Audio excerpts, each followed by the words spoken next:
Playing the world champion is always a challenge, and Harikrishna faced Magnus Carlsen in the 7th round of the Tata Steel Masters 2021.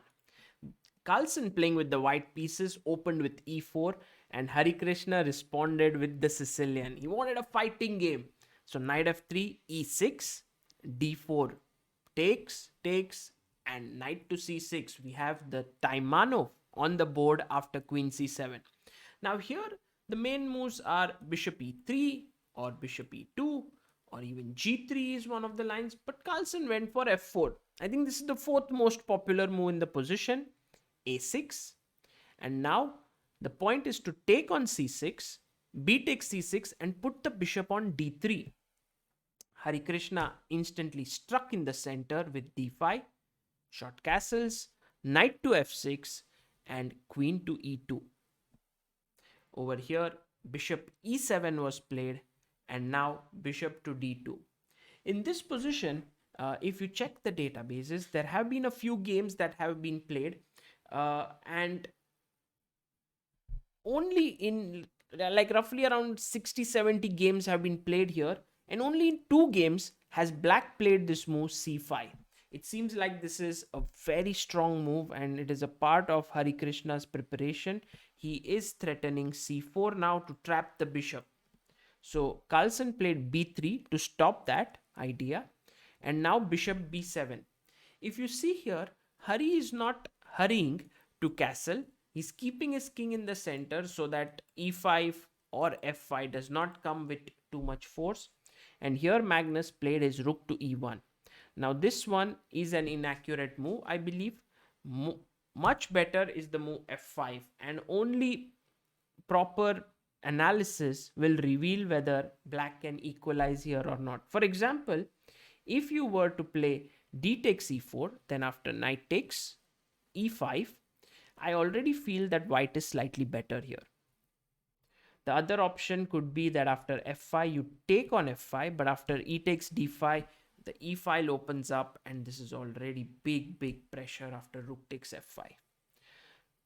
After f5, if you play c4, now after takes, pawn takes, the same situation like in the game does not really work. And I think that this might be a good option, because I'll come back to this line.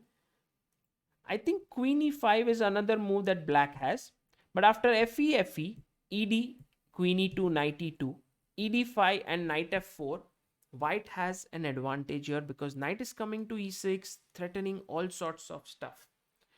So therefore, perhaps c4, just like in the game, is a good idea, because after take, knight takes. It's not as clean as the game, but after castles, good move. fe6 comes queen b6 check, and queen takes e6, fe6, and although white is a pawn up, it shouldn't be enough here. Rook c8 will come sooner or later, and then these pawns will fall. So it's around equal here, but maybe better than the game. When Magnus played rook e1, Harikrishna now came up with a very nice move.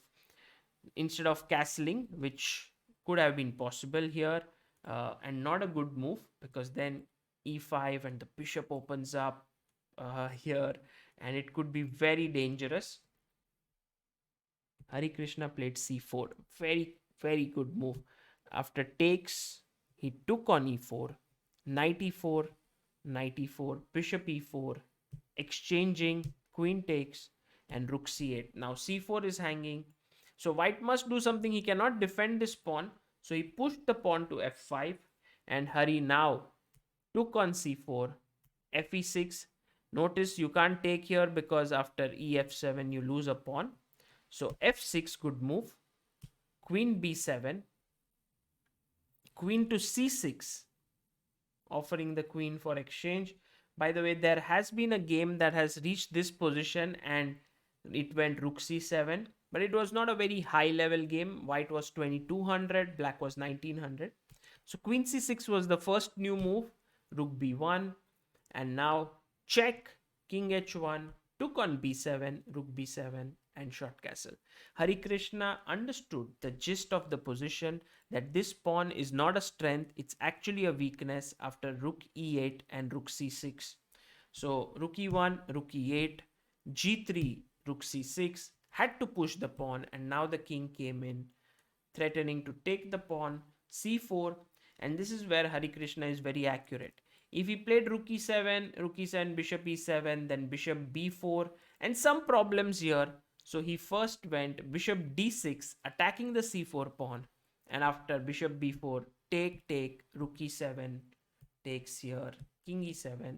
The players agreed to a draw, and Harikrishna made a very, very solid and comfortable draw against the world champion. It's not always easy to do that, and so kudos to Harikrishna for achieving this, and he's playing excellently in this tournament.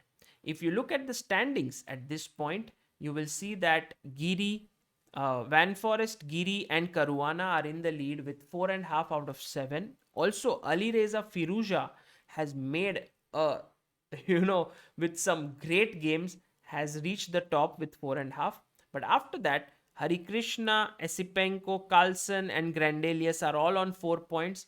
Especially Harikrishna is in a very, very good situation because he's already played with Magnus, he's played with Caruana, he's played with Giri, he's played with MVL. So all the top 4 players he's played against them, and he still has to face guys like Donchenko, Anton David, Aryan Tari, and this means that he has a great chance for a powerful finish.